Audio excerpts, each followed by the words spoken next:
Welcome back to NBA playoff coverage here on The Edge. It is Wednesday, April 24th. We have two games tonight, the Heat at the Celtics and the Pelicans at the Thunder.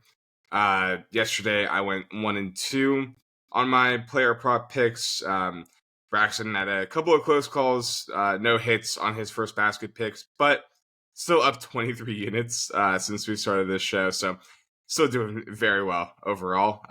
Excited to get some more first basket picks today, Braxton. But let's get things started here with the Eastern Conference game between Miami and Boston. Let's get started, Braxton. Yeah, so I'm gonna go first basket first, and then my player prop. Kristaps Porzingis at plus 550 bet MGM 0.5 units, and that will be first field goal because it is bet MGM. And then also Porzingis 3-point first field goal plus 1800 bet MGM 0.5 units. So the Celtics got 39 above the break 3-point attempts in game one and 40 catch and shoot threes. Both would shatter what would be required to lead the league based on the regular season results. I mean, they were just launching threes all night, especially from above the break. And that benefits Porzingis because that's really where he shoots his long shots from. You know, he's a pick and pop guy. He can hit it in transition. He's not really going to the corners like a Derek White or a Drew Holiday. So that's why I'm more targeting Porzingis here. And then, you know, he's second in game first field goal attempt percentage, second in team and narrowly third in game. So I like the first basket usage here. And then the Heat give up a lot of paint field guns too. So that benefits him if he posts up. I like his spot here. Plus 1500 on FanDuel or DK. If you don't have BetMGM, I would also play those. Love that. Yeah, just a tough player for the Heat to match up with, it seems. So some good value there. I don't have an official player prop pick for this game, unfortunately. It's a difficult one for me to just get a feel for how many minutes guys are going to play, honestly, which is kind of throwing off my process for this game. Curious if you have any thoughts on that aspect of it, Braxton. But for example, I was looking at Peyton Pritchard. We bet him on Sunday at 5.5 points. He's gotten bumped up to 7.5. I just don't see enough value on that number. Sam Hauser, I like his 3-point attempts prop or 3-point makes prop, but he only played 16 minutes in game one. So I'm looking at it like, how much is he actually going to be on the floor? How quickly does this devolve into a blowout again? So those factors have me kind of staying away, but curious if you have any thoughts on that whole process. Yeah, I mean, I like to bet game one and game three heavy because, you know, game one, the books have an idea, but they don't really know what's coming for rotations and, you know, schemes, how teams attack. And then I think they kind of overcorrect in game two. And then game three kind of swings back to the game one of it's just brand new series. So I kind of like to lie low a little bit in game two for your strategy. Maybe they lower that to 5.5 again if Pritchard doesn't play, and then I would take that again. And then my player prop for this is actually Porzingis over 5.5 first quarter points at plus 102 on DK. He's had 2, 14, and 11 against the Heat this year, and then 7 in game one. And I'm kind of prone to thinking that 2 was an outlier because it was game 2 of the season. He only saw 7 minutes. I think that's more of just a throwaway from the sample and not reflective. He's hit 6 first quarter points in 28 of his last 40 games, 70% hit rate. And at plus 102, we need roughly 49% hit rate. So, yeah, I love the matchup. Same analysis from the first basket as it applies to this. So, taking Porzingis first quarter and first basket. Love that. Yeah, that's a great way to get some action down because you don't need him to play the full game, obviously, for that prop. It can become a blowout in the first quarter, and you can still be in great shape because Porzingis is probably a reason that would happen. So I love that angle. Let's move on to the Pelicans Thunder game, the second game here on TNT. Braxton's Thunder narrowly escaped with the win in game one. Seems like they needed a game to kind of get their feet wet in the playoffs. Very young team, so excited to see how they look a little bit more polished, probably in game two. Braxton, any first basket picks in this one for you? They apparently did not learn. Chet Holmgren 3-point is plus 2,200 again Let's after go. he knocked it. He's hit it 4 times for OKC's first field goal attempt this year. 4 out of 4, and they keep it at plus 2,200. It just doesn't make sense to me. The Pelicans give up the most above the break threes in the first quarter based on the proportion. And Chet had 4 of those attempts in game one alone. Or sorry, the first quarter alone. That's massive. That's 16 per game if you extract that to the whole game. So I like him in this pick and pop. And even in transition, if it gets a little ugly, they miss a shot, Pelicans miss a shot. I kind of like Chet as a trailer to hit that three, as like an insurance policy, I guess, if it gets ugly.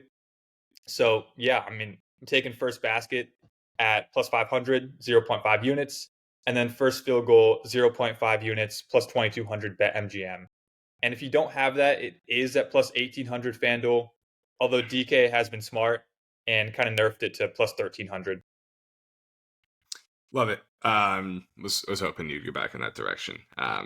So cash that one on Sunday. Hopefully, run it back in game 2. I have 2 props for this one. They're pretty heavily correlated, so I'm just going to run down both at the same time. Curious if you have any thoughts on this kind of set of props. But looking at this matchup, Lou Dort was all over Brandon Ingram in game 1, and I don't think that's going to change. Lou Dort allowed 2 of 13 shots to be converted as a primary defender. Just an elite on-ball defender. But we did see the Thunder kind of shade coverage over to help Dort at times, and OKC allows the second most catch-and-shoot threes this season. So when I'm looking at this matchup, Brandon Ingram, I think, needs to be more of a playmaker in this series to get the offense running more. He did have 12 potential assists in game 1, only converted 3 of them because the Pelicans just could not hit an open three. They were 30% on open or wide open threes. They're 39% on the season. So I think some positive regression looming there.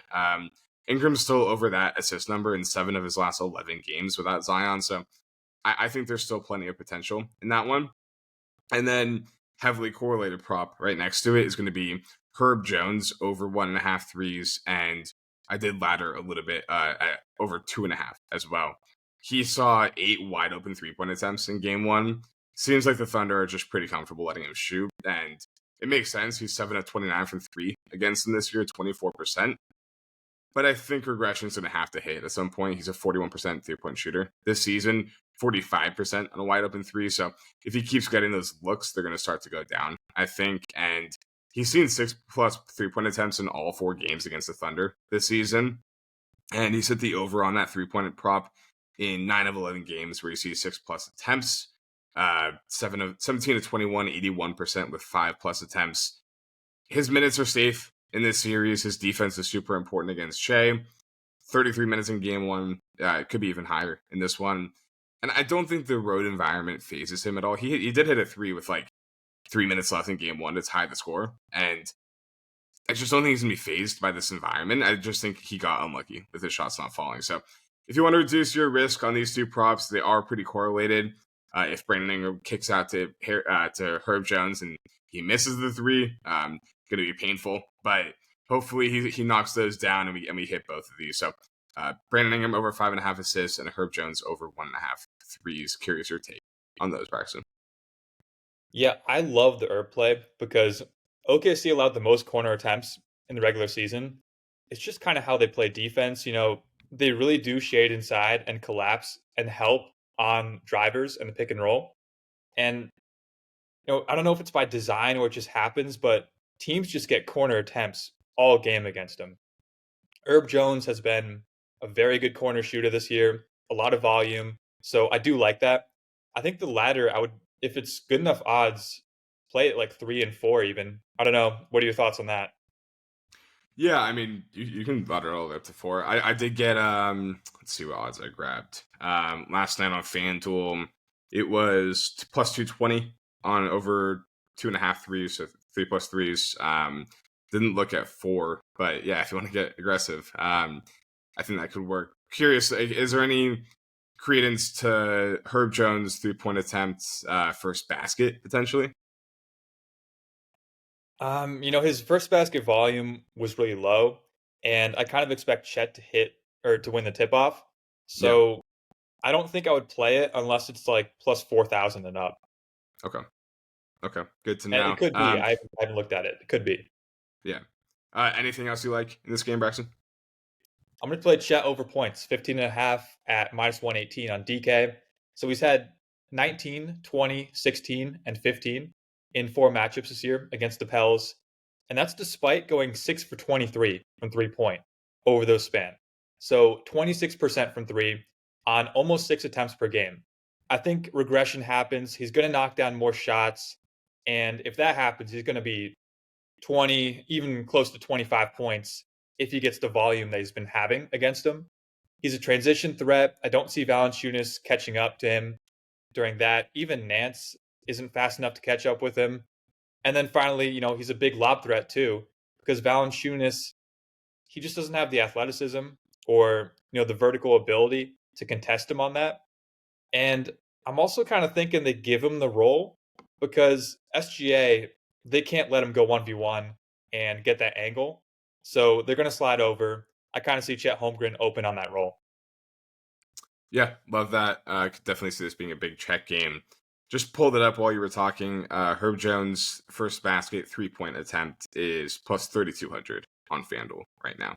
So maybe not quite enough value for you there. Yeah, it's a little short for me. All right. I think that'll do it for us. Any final thoughts on these 2 games? Any Thunder thoughts, Braxton? Yeah, I think they got to get SGA off ball. I think I would run floppy action. I would run DHOs for him. And I would try to turn Herb into a chaser instead of an obstacle. I think they have to get rid of this wall. And if you can get him off the catch, in floppy, then he has space to work with and the wall's not going to be there. So I think they have to adjust by almost putting him in like a Curry kind of role and some Curry sets from time to time. Not to say that he shouldn't be, walking up into the pick and roll. That should be his main job. But I think they got to diversify where he gets the ball and how. Love that. Yeah. If you're a fan of watching on-ball defense, this is going to be a great series the whole time because Lou Dort on Brandon Ingram and then Herb Jones on Shai Gilgeous-Alexander has just been a lot of fun to watch so far and excited to see more of it tonight. But hopefully we catch some picks for you guys here. Stay tuned for more NBA action throughout the week. Please like and subscribe. Helps us out a ton as we're launching this channel. And we will catch you guys on the next video.